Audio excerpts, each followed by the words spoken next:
Hi, this is Lisa. Welcome back to Biblical Reality Check. Today we're going to be looking at the parable of the sower, found in the book of Matthew, chapter 1. This parable is often interpreted as a lesson about belief, but at a deeper level, it's a parable about awakening to reality itself, about how truth is received, resisted, or embodied. Jesus tells this parable to explain why people respond so differently when they encounter truth, or the word of the kingdom as Jesus calls it, especially when that truth challenges upbringing, beliefs, cultural conditioning, and our constructed identity.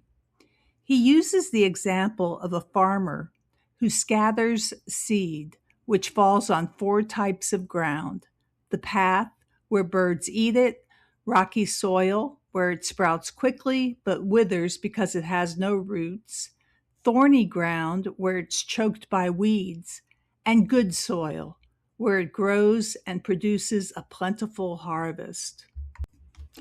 Jesus speaks in agricultural language to a first century audience: seeds, soil, harvest, things everyone understood. But the pattern he describes reaches far deeper into how truth itself takes root in the human mind and heart. This doesn't replace the original meaning of the parable. It simply reveals why it still works for a 21st century audience. What Jesus gives us here is not just a story, but a pattern. In modern terms, we might call it an algorithm, not in a technological sense, but in a human one. A simple structure that, when applied, produces consistent outcomes.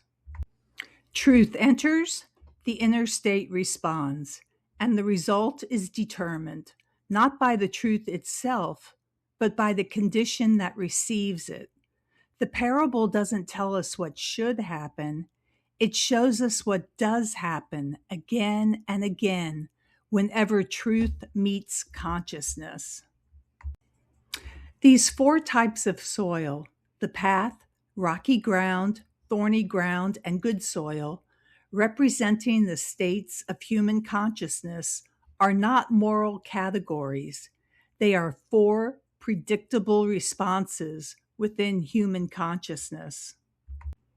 The path represents the hardened mind, a consciousness shaped by repetition, habit, and survival.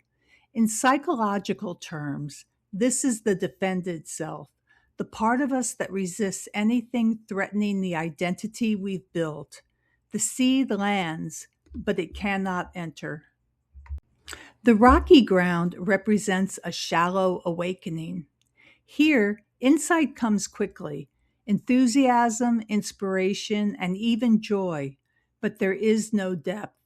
This is the mind that wants the light without the work of rooting. The thorns represent the crowded mind. The seed grows, but it is strangled by fear, anxiety, doubt, desire, comparison, all the noise of the ego. This is the psyche entangled in the shadow, not darkness itself, but the parts of us we refuse to face. And then there is the good soil, not good in a moral sense, but open, receptive, and uncluttered. This is the consciousness that has space for truth. The ego has loosened, the shadow has been acknowledged, and an opening has formed where the seed can take root. So, if the soil represents the state of our consciousness, what does the seed represent? In verse 19, Jesus says the seed is, quote, the word of the kingdom. But word here does not mean language. The Greek term is logos. In Greek thought and in John chapter 1, logos refers to the ordering principle of reality, the intelligence, pattern, or structure by which everything exists and makes sense. Remarkably, Modern science echoes this idea. In physics, at the quantum level, reality behaves less like solid objects and more like mathematical probability patterns.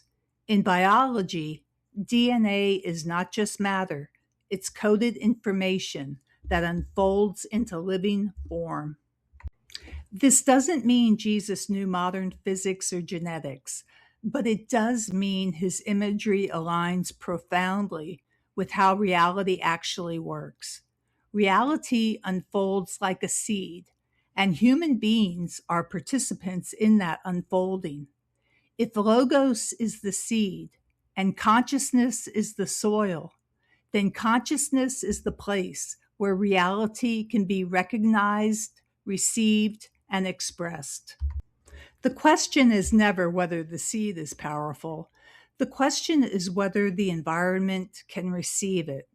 Seen this way, the parable is not just moral teaching, it is a description of how reality takes root in human life. The parable describes the nature of awakening to reality and truth. Truth is always being scattered, and consciousness is always offering itself to receive it. And like a plant growing in good soil, awakening is not a single moment. It's a living cycle, repeated again and again at deeper and deeper levels. Jesus describes the life cycle of awakening as a repeatable process, a sequence that unfolds the same way whenever truth is encountered. Seen this way, the parable functions like a living map. When an insight appears, consciousness moves through a series of internal steps, often non-consciously, until an outcome is produced.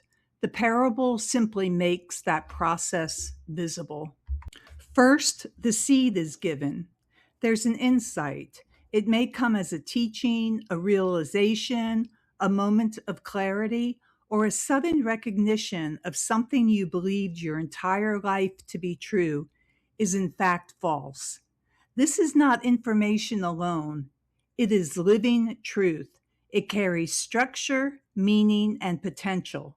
But at this stage, nothing has changed yet.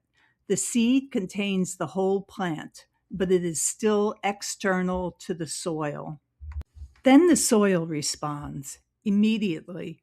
Resistance shows up as distraction, doubt, fear, or reinterpretation. Or in the case of good soil, there will be receptivity and a willingness to let the insight be what it is. The difference is not in the seed, but in the condition of the inner field of the mind. Then the roots begin to form. Integration starts. The insight or realization moves from something you heard to something you understand, and then to something that begins to understand you. This is slow, invisible work. Without roots, insight fades. With roots, it becomes part of your structure. Then the plant grows and transformation becomes visible. Now the change can be seen. The insight starts expressing itself through new behaviors, new emotional responses, and new ways of seeing yourself and others. What was once an idea becomes a way of being. But growth is not linear. Pressures arise. Old patterns push back. Those are the thorns. And external conditions challenge the change. This stage requires endurance. Growth is the tension between what has been planted and what still surrounds it. Finally, the harvest comes, embodiment. At this stage, the truth is no longer something you hold, it is something you live. It expresses through your actions naturally. It no longer needs constant effort to maintain. And crucially, the harvest produces more seed, meaning what has taken root in you now becomes something that can be given to others, not just in words, but in presence and action. In nature, this is how seeds work. One seed becomes a plant, A plant becomes many seeds. Many seeds become a field. In consciousness, this is how awakening works. One insight becomes a shift. A shift becomes a pattern. A pattern becomes a life. This cycle that Jesus describes is not a one-time thing. It repeats. A new insight appears. A familiar resistance surfaces. Deeper roots are required, and a fuller embodiment becomes possible. Each cycle moves from surface understanding to structural change to lived reality. The sower is always sowing. The seeds of reality and truth are always falling. The question is not whether the seed is offered, but whether the inner process is running non-consciously or consciously. Awakening begins when the soil softens, the pattern is seen, and the seed is allowed to grow. Thanks for watching.